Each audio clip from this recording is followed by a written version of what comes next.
मैंने अपने जीवन में अपने सबसे प्रिय साथी मेरे पिता को खोया। किस वजह से? उनको कैंसर हुआ, इलाज नहीं करा पाया, पैसे नहीं थे, ऑपरेशन नहीं हुआ, कोई संबंध नहीं थे उस तरह के, कोई इस तरह की पावर नहीं थी। इस वजह से मैं अपने पिता का बेहतर इलाज नहीं करा। और मैंने अपने जीवन में देखा है कितने लोगों को सड़क पे मरते, एक्सीडेंट में, अस्पताल के बाहर बहनों को परसों पीड़ा होते, बीमारी होते, एम्स जैसे हॉस्पिटलों में 6 महीने का समय टेस्ट के लिए, टेस्टों की वजह से टेस्ट करवाने के लिए लोगों को बड़े बड़े लैबों में उनकी जेब कटते, दवाई डॉक्टर बाहर से लिख देता है, वहां कमीशन से दवाई आ जाती है। इस तरह की परेशानियों से पीड़ित होते मैंने अपनी आंखों से देखा है। कितने लोग हैं जिनके लिए मैं लिखता हूं लेटर कि इनका इलाज मुफ्त करा दो, इनको इनके इलाज की व्यवस्था करा दो। कितने लोग हैं, कितने लोगों के लिए अस्पतालों में फोन करता हूं इनको भर्ती करा दो, इमरजेंसी है, वेंटिलेटर चाहिए, ऑक्सीजन चाहिए। और मैंने कोरोना काल में ऑक्सीजन से मरते लोगों को देखा, वेंटिलेटर के बिना लोगों को मरते देखा, क्योंकि मैं जमीन पे हूं, मुझे सब पता है, मैं सबसे जुड़ा हुआ हूं। तो हम ये सुनिश्चित करेंगे उत्तर प्रदेश में, और जब देश में हमारी सत्ता आएगी, चाहे वो 20 साल बाद क्यों ना आए, हम कोशिश तो करेंगे अगली योजना में आ जाए, लेकिन चाहे वो कभी भी आए, ये हमारा लक्ष्य होगा कि चाहे कुछ हो जाए, हम किसी व्यक्ति को इलाज की कमी कारण मरने नहीं देंगे। वो किसी जाति का हो, किसी धर्म का हो, वो किसी क्षेत्र का हो ना। अगर उसको सोचो सड़क पर दुर्घटना हुई तो ना पुलिस ना डॉक्टर उसको ये पूछेंगे कि आप किस जाति के हो, किस स्टेट के हो, किस धर्म के हो, आप अमीर हो, गरीब हो। सबसे पहले प्रायोरिटी ये है कि उसका इलाज सुनिश्चित होना चाहिए, चाहे उसके ऊपर 1 रुपए से लेके 1000 करोड़ रुपए क्यों ना लगे। उसकी जीवन रक्षा के लिए जो बेहतर हो सकता है वो हम करेंगे ही करेंगे। उसको दवाई अस्पताल से मिलेगी, उसका ट्रीटमेंट अस्पताल में होगा, अस्पताल में सारी सुविधाएं होंगी।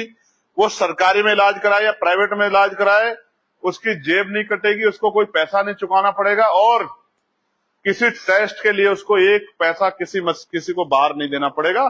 सारे टेस्ट सरकार मशीनें अवेलेबल कराएगी। और मैं फिर कह रहा हूं, चाहे राजकोष का 10% जीडीपी का पैसा सरकार का हमें हेल्थ पे लगाना पड़े, लेकिन हमारे लिए लोगों की जीवन रक्षा इंपोर्टेंट है। चाहे वो दलित हो, क्षत्रिय हो, वैश्य हो, ब्राह्मण हो, मुसलमान हो, सिख हो, जैन हो, बौद्ध हो, ईसाई हो, यहूदी हो, कोई हो, चाहे हमारे राज्य की ये पॉलिसी रहेगी कि हम उसके इलाज की सुनिश्चित व्यवस्था करेंगे। नगीना से सांसद चंद्रशेखर रावण और आज़ाद समाज पार्टी के अध्यक्ष हैं, जिन्होंने चिकित्सा के ऊपर जो अपनी बात रखी है, मैं उनकी बातों का पूरी तरह से समर्थन करता हूं। कई लोग मेरी कमेंट्स में आकर बोलते हैं कि मैं दलित विरोधी हूं, चंद्रशेखर रावण विरोधी हूं, अम्बेडकरवादी विरोधी हूं। भाई, मैं किसी का विरोध नहीं करता हूं। मैं सिर्फ विरोध उन लोगों का करता हूं जो सनातन धर्म को टारगेट करते हैं, हिंदू देवी देवताओं को नीचा दिखाते हैं, उनके ऊपर अभद्र टिप्पणी करते हैं। क्योंकि दोस्तों, जो चंद्रशेखर रावण ने जो अपना विजन बताया है हेल्थ को लेकर के, चिकित्सा को लेकर के, वो वाकई में काबिल तारीफ है। और जो आज़ाद समाज पार्टी के जितने भी कार्यकर्ता हैं, अगर वो सवर्ण लोगों को टारगेट करेंगे, ब्राह्मणों को, राजपूतों को टारगेट करेंगे, या सनातन धर्म या हिंदू धर्म को टारगेट करेंगे, या किसी भी अन्य जाति या किसी भी अन्य लोगों को अगर टारगेट करेंगे, अगर उस विजन से 2027 में चुनाव में उतरते हैं, तो मैं आप लोगों को बता दूं कि चंद्रशेखर रावण को 1 सीट निकालना मुश्किल हो जाएगा। अगर किसी भी पार्टी को आगे बढ़ना है तो सबका साथ, सबका विकास लेकर के चलना होगा। चंद्रशेखर रावण ने जो अपना ये विजन दिया है चिकित्सा का, एजुकेशन का, महिलाओं की सुरक्षा का, गरीबों के हितों का, अगर इस विजन से आज़ाद समाज पार्टी चुनाव लड़ती है तो मैं अभी बोल देता हूं कि आने वाले टाइम में बहुत ज़्यादा जो वोट हैं आज़ाद समाज पार्टी और चंद्रशेखर के रावण के हिस्से में आएंगे।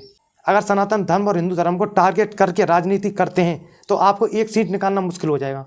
अब मैं आप लोगों से पूछता हूँ, आपका क्या कहना है चंद्रशेखर रावण के बारे में और आज़ाद समाज पार्टी के बारे में? क्या 2027 के अंदर अगर आज़ाद समाज पार्टी अगर इस विजन से चुनाव लड़ती है, क्या सत्ता में आएगी या नहीं? आप कमेंट करके बताना जरूर। तो दोस्तों, आपको मिलते हैं एक और ऐसी नई वीडियो के साथ। जय हिंद, जय भारत, जय श्री राम।